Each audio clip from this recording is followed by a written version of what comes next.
On a planet 4 solar systems away from our own, there's a race of men who have advanced beyond the human limits. Instead of breeding, they produce clones, which has caused their reproductive organs to shrink and disappear. Emotions have been bred out of this society, and each new generation is more ambitious, so now they want to take over the universe. The leader Graydon announces they'll start by conquering Earth from the inside by impregnating human women to make their own babies. The men get special training in which they watch a hologram of a woman to learn how procreation works and what holes must be used. They're also taught to talk about things like shoes and to give women plenty of compliments. A hologram of a woman plays for several minutes, and the men are taught to often say "uh-huh" so she knows they're listening. They do date simulations and speedrun to see who can get coitus the fastest, believing one compliment and a glass of wine is enough. Whenever they celebrate, they stomp their feet instead of clapping. The first man chosen for the mission is given the human name Harold and a robotic reproductive organ before he leaves. On Earth, 2 pilots notice something strange on the radar before the plane starts shaking. They think they're about to crash, however the plane is only hit by 2 bright lights. The passengers are thrown off their seats, but everything quickly returns to normal. In the bathroom, Harold and Graydon have appeared. Harold says he only needs 2 days, and Graydon reminds him to come back after getting the baby before disappearing down the toilet. Then Harold comes out and tries hitting on Rebecca the stewardess, who threatens to report him if he doesn't go to his seat. He sits next to a woman in the middle of a panic attack, yet tries hitting on her anyway, quickly giving up when she starts talking about her husband. Moments later, when the plane lands, a car appears on the runway and hits the carts. The driver Roland doesn't apologize because he's an inspector for the Federal Aviation Administration, or FAA. While Roland asks for details about the incident, Harold tries hitting on Rebecca again and she slaps him.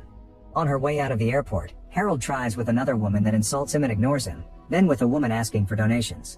He causes her to drop her can, and when she bends over to pick it up, her rear makes Harold excited. A bulge appears on his pants and a whirring sound can be heard from the robotic member activating. Harold keeps smacking it while trying to flirt with the next woman, which only makes him look like a creep. Afterward, Harold goes to a bank where he'll start his new job. He's welcomed by Perry, who immediately admits he's doing the dirty with most female co-workers. Harold asks Perry to take him women hunting right now, but they're interrupted by their boss.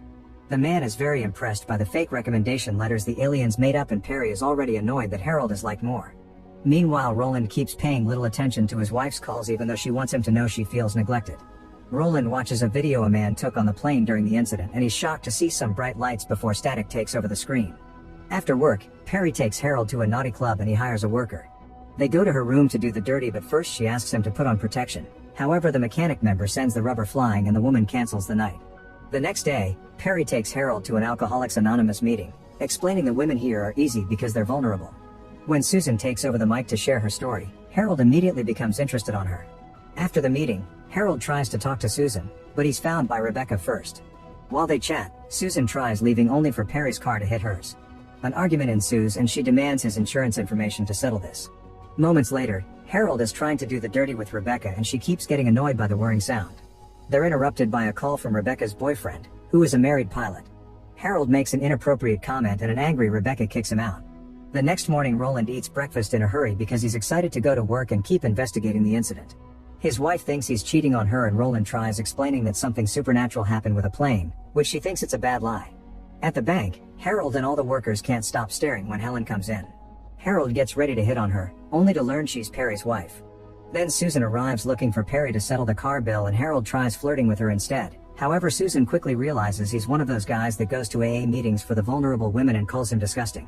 When she gives Perry the bill, Helen overhears that he was at an AA meeting last night, so Perry pretends he has a drinking problem to cover up his infidelity. Afterward, Harold tries with Susan again and at first she says no, but he insists and she's so desperate that she ends up accepting a dinner invitation. In the evening, they go to a restaurant and Harold lets Susan talk for hours while only occasionally saying uh-huh. When Susan asks him what's his mission in life, he says he was put on Earth to have a kid, and Susan gets emotional because men usually don't want commitment so soon. As Harold's groin starts whirring, Susan admits she has trouble trusting men. Afterward, they go to her apartment and Harold rushes to her bedroom without even asking. He then starts kissing her, however Susan pushes him off and explains she's trying to fix her life, so she won't do the dirty anymore until she gets married. Panicking, Harold leaves. The following day, Harold shows up in a plane's bathroom to meet with Graydon, who tells him to get married to Susan for the sake of their plan. Meanwhile, Roland interviews Rebecca about the incident and she tells him about Harold's weird behavior, realizing she hadn't seen him aboard before the lights. She also comments on the whirring sound. When Roland checks the list of passengers, he can't find Harold's name. At the bank, Susan looks for Harold to open an account and Harold surprises her by asking her to marry him. Susan is speechless and asks for time to think about it. Later, while she's showing a house to potential buyers, she realizes she wants a marriage and a house like theirs. She discusses the issue with her friends over lunch and concludes she's running out of time. That afternoon, Susan calls Harold and agrees to marry him. Harold immediately begins organizing things and asks Perry to take care of his clients while he takes a few days off. The couple has a private wedding in a small chapel and Susan shares a beautiful speech, but Harold only says one sentence. Once they're officially married, they go to their hotel room and Harold finally gets to do the dirty. Because his member is mechanical, he can keep going without getting tired and keeps Susan in bed for days. Eventually she becomes exhausted and convinces him to visit some touristic attractions, which he doesn't enjoy. In the meantime, Perry takes credit for Harold's work and convinces his boss that Harold is some sort of creep. When Harold returns to the office, he finds Roland inspecting his office. Roland asks Harold about the flight while putting a naughty magazine on the desk. Harold's groin starts worrying, so he sharpens a pencil to cover up the noise. At home, Susan is telling her friends about Harold's strange member and they find it amusing. When Harold arrives, he barely says hi and rushes to the bedroom. Susan comes after him and calls him out for his manners. However, Harold only wants to know if she's pregnant yet. This makes Susan feel ignored and Harold tries to assure her he cares, so she hugs him and makes him work. Sometime later, Susan tries another pregnancy test and is negative again. Harold gets annoying about the subject and Susan feels like he only values her for her womb. Harold continues to make clueless comments and causes Susan to snap, so she goes on a rant on how she needs more from this relationship to make it work. She asks for some comfort and has to teach him how to cuddle her, but he still tries to make it dirty. Susan snaps again and says he should be more human, causing him to panic and run away. Soon Harold meets with Graydon on a plane bathroom again and says he wants to quit the mission. Graydon forbids him and tells him that if Susan is being difficult, then he should get a different woman pregnant instead. Meanwhile, Roland is gathering alien drawings because he thinks Harold is one. When he goes to the airport, he gets a call telling him about another plane seeing the same lights and with the same Harold aboard. That night, Harold goes to a bar and tells an old lady that he's an alien while drinking. However, the woman drinks too much and passes out. At that moment, Helen arrives and chats with Harold, finding him amusing. Soon his groin starts worrying and Helen invites him to her house while Roland watches from afar. The couple tries to do the dirty, however the worrying stops and Harold is unable to perform. He goes to the bathroom to smack it into working and Roland appears at the window to take a picture of him. Harold panics when he hears a noise and tells Helen he can't do this, so she explains he must be feeling guilty over Susan. When Harold gets home, Susan welcomes him with a song and announces she's pregnant, so they reconcile with a hug. The next day he's in such a great mood that he doesn't mind finding Perry getting dirty with another employee in the vault. He hears from his boss that the promotion is being discussed for either him or Perry, so Harold sends the man to the vault to make him see the truth. Meanwhile, Roland is listening to the radio and learns from the news that the power balance in the Middle East is changing because one country is having more children than the other. This makes him wonder if that's the alien strategy too. At that moment his wife announces she's leaving him because she found the picture of naked Harold, so she thinks Roland is in the closet. Roland tries to explain his whole alien theory and his furious wife leaves the house. The next day Perry tells Harold that he thinks Helen is having an affair. Harold plays innocent, however Perry quickly accuses him of doing his wife and snitching. When Harold reminds Perry that he stole his work, Perry becomes offended yet quickly drops his attitude to follow another woman into the vault. As days pass, Susan notices that Harold doesn't want to do the dirty anymore and spends all his free time watching TV. He ignores her when she tries to talk about the issue, so she throws the remote at the wall, breaking it. Harold wants to leave to buy a new one and Susan has to remind him they have plans to go shopping for the baby, however Harold leaves for the electronics shop anyway. Sometime later they go to the doctor and Harold keeps talking about the remote while Susan gets an ultrasound. The doctor freaks out when he sees the screen because Susan assures him she's been pregnant for only 6 weeks but the fetus looks 5 months old. Susan is worried, but Harold rushes her home and reminds her that what matters is for the baby to be healthy. The next time Harold goes to work, he's disappointed to hear Perry got the promotion. He suddenly snaps and yells at Perry, saying he's probably doing the dirty with the boss too. Perry insults him and Susan, so an angry Harold punches him. Later he shares the story with Susan, who explains frustration is only human and points out he's crying. Harold is surprised since he isn't supposed to feel anything and finally apologizes to Susan for his behavior the last few days. They share a kiss and his groin whirs, so they get dirty at last. A few weeks later, the couple buys a house for their new life together. On Christmas morning Harold surprises Susan with a crib, but the moment is interrupted when her water breaks and Harold has to drive like crazy to take Susan to the hospital. Meanwhile, Roland tries telling his bosses at the FAA about his alien theory and takes them to Harold's home, only to hear from the neighbor about the baby. Soon Susan is giving birth surrounded by a dozen specialists because of her unique situation. She worries because she doesn't hear the baby cry, but the doctor assures him the boy is healthy and puts him in her arms. Harold's happiness drops when he sees Graydon watching him outside the room. Later, while the baby is in the delivery room, Harold informs Susan that he must leave and won't be coming back. Furious, Susan yells at him and makes the nurse take him away. By the time Roland arrives with his men, Harold is already gone. Guessing that Harold is going back to his planet, Roland rushes to the airport and searches for a flight with Harold's name.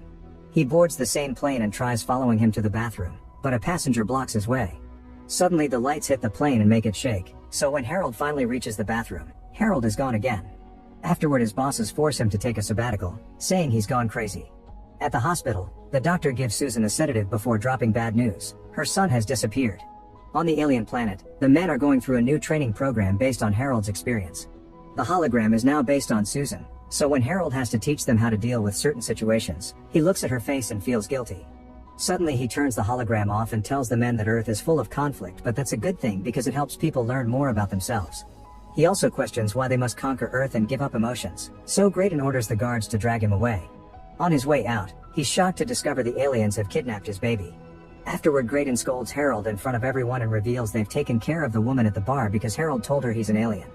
When Harold questions the system again, Graydon announces he'll be sent to the Purification Center. The guards drag him away again, but this time Harold knocks them out. He immediately runs to rescue his baby and triggers an alarm, causing more guards to come after him. Soon he's surrounded by armed men, however they step back when the baby starts crying. They ask Harold to turn him off, so Harold starts making up lies about the power of babies to scare them more. Then the baby starts peeing at the men's faces and they run away in panic, allowing Harold to touch the teleporter and appear on another plane. At home, Susan and her friends are making missing posters for the baby that have Harold's face as the kidnapper. At that moment he shows up and finally remembers the friends' names. Susan immediately takes her son back and asks her friends to take care of him so she can talk to Harold in private. Harold tells her the whole truth, but she doesn't believe him and tries to call the police. Desperate, Harold makes a bright light appear on his nose while Roland watches from the window. Susan has a breakdown while Harold apologizes, saying he doesn't understand what love is. Then he kisses her forehead and leaves. Outside Harold bumps into Roland, who asks him to come home and show the light to his wife so she'll believe him too. At that moment Graydon blocks their way and threatens them with an alien weapon, however Roland quickly kills him with a normal shot. Then he takes the body with him as he leaves to prove his story to the world. Suddenly Susan comes out and tells Harold she doesn't know what love is either, so she wants them to learn together. The couple then reconciles with a kiss. A few days later they have a proper wedding ceremony with friends from both planets.